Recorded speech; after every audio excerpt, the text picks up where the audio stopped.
Walking బట్టి మనం చెప్పేది.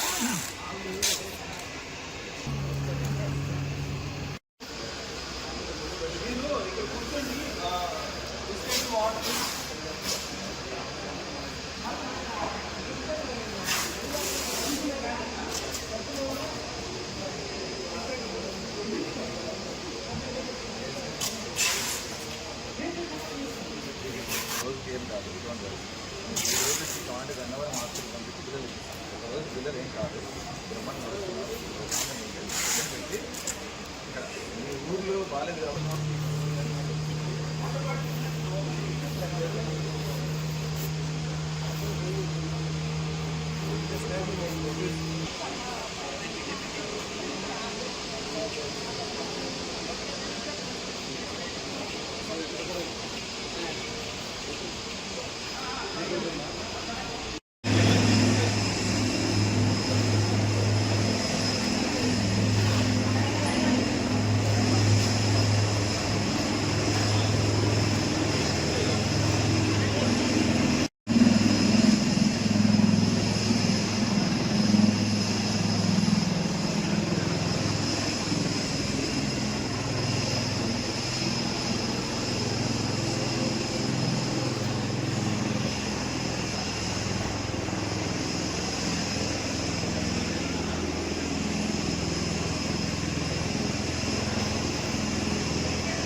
కావాల్సిన ఫ్లడ్ రిలీఫ్ మెటీరియల్ కానీ లేకపోతే అక్కడ వాటర్ మధ్యలో ఇరుక్కుపోయిన వ్యక్తుల్ని రెస్క్యూ చేయడం కోసము సెంట్రల్ గవర్నమెంట్ నుంచి స్టేట్ గవర్నమెంట్ నుంచి కోఆర్డినేట్ చేసుకొని సివిల్ ఏవియేషన్ మినిస్టర్ గారు రామ్మోహన్ నాయుడు గారు అక్కడ ఢిల్లీ లెవెల్లో ఇక స్టేట్ లెవెల్లో చీఫ్ మినిస్టర్ గారు కోఆర్డినేట్ చేసి ఎన్డీఆర్ఎఫ్ ఫ్లైట్ని రప్పించారు. మార్నింగ్ 6:30కి ఫ్లైట్ ల్యాండ్ అవ్వడం జరిగింది. అలాగే ఇక్కడ నుంచి మనకు rescue operations and flood relief material కూడా వాటర్, బిస్కెట్ ప్యాకెట్స్, మిల్క్ ఇలాంటివి ఇక్కడ నుంచి పంపించడం జరుగుతుంది. ఒక నేవీ హెలికాప్టర్ ఒకటి ఇక్కడ నుంచి ఆపరేట్ అవుతూ ఉంది. ఆల్రెడీ ఒకసారి ఇక్కడ నుంచి మెటీరియల్ తీసుకెళ్లి డ్రాప్ చేసి వచ్చి మళ్ళీ రెండో ట్రిప్ ఇప్పుడు వెళ్ళింది. ఇంకా ఇది కాకుండా ఇంకా 4 హెలికాప్టర్లు కూడా వస్తాయి. మార్నింగ్ వచ్చిన IL-76 హెలికాప్టర్లో IL-76 పెద్ద ఫ్లైట్లో, ఇండియన్ ఎయిర్ ఫోర్స్ ఫ్లైట్లో 122 మంది ఎన్డీఆర్ఎఫ్ పర్సన్స్ రావడం జరిగింది. వాళ్ళతో పాటు చాలా ఎక్విప్మెంట్స్ కూడా తీసుకురావడం జరిగింది. మొత్తం అన్లోడ్ చేసేసి ఇప్పుడే జస్ట్ బయటికి పంపించడం జరిగింది. ఇప్పుడు మార్నింగ్ ఫస్ట్ ట్రిప్లో ఫ్లడ్ రిలీఫ్ మెటీరియల్ అండ్ అదే ఫుడ్ మెటీరియల్ తీసుకెళ్లిన హెలికాప్టర్లో రిటర్న్ వచ్చేటప్పుడు ఇక్కడ సుబ్బారావు గారు అని ఒక వ్యక్తి, వాటర్లో ఇరుక్కుపోయిన ఒక వ్యక్తిని రెస్క్యూ చేసి తీసుకురావడం జరిగింది. ఇప్పుడు ఆయన బయటకు వచ్చారు.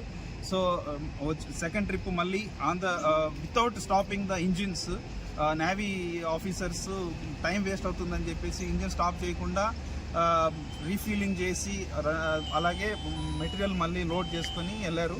ఇప్పుడు ముఖ్యంగా జరగబోయే విషయం ఏంటంటే అక్కడ మనకు ఫుడ్ కన్నా అందులో వాటర్లో ఇరుక్కుపోయిన వ్యక్తుల్ని రెస్క్యూ చేయడం అనేది ఇంపార్టెంట్ కాబట్టి హాఫ్ లోడ్ మాత్రమే రిలీఫ్ మెటీరియల్ తీసుకెళ్లారు. దాన్ని ఎంత త్వరగా వీలైతే అంత తొందరగా డ్రాప్ చేసేసి మిగతా ప్యాసింజర్స్ని పికప్ చేసుకొని వస్తారు. ఇది కాకుండా ఇంకా 4 హెలికాప్టర్లు రావడానికి అవకాశం ఉంది. సో మన విజయవాడ ఎయిర్పోర్ట్ నుంచి మొత్తం వాళ్ళకు కావాల్సిన ఎటువంటి టైం వేస్ట్ చేయకుండా అన్ని సహకారాలు అందిస్తూ మా ఆపరేషన్స్ మేనేజరు, మా ఆపరేషన్స్ పర్సన్స్ అందరూ చాలా ఎఫిషియెంట్గా పనిచేస్తూ ఫ్లడ్ రిలీఫ్ చేయడానికి మా వంతు సహకారం అందించడానికి మేము కృషి చేస్తున్నాం. ముఖ్యంగా మాకు నిన్న సాయంత్రం నుంచి కూడా నాకు డైరెక్ట్గా సివిల్ ఏవియేషన్ మినిస్టర్ గారు స్వయంగా ఫోన్ చేసి నైట్ అంతా ఇక్కడే ఉండి వచ్చే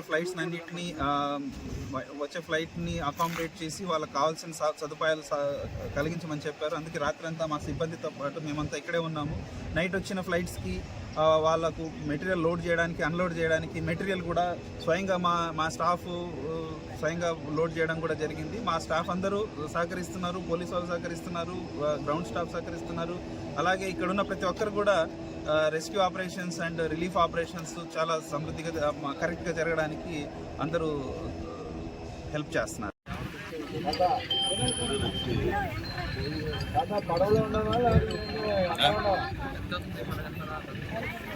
సార్ నమస్తే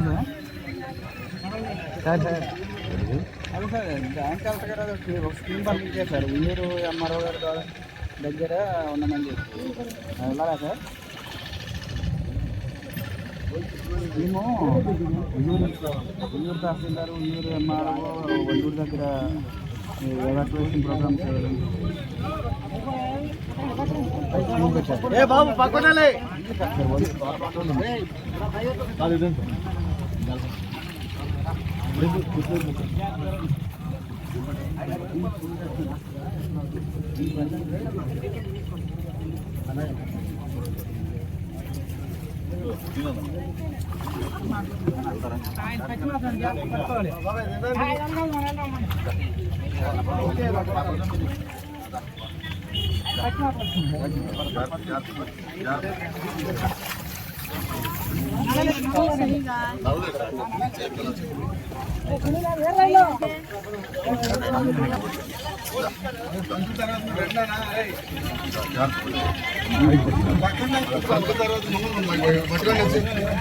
పంతులు తొందర ఏముందా పైసా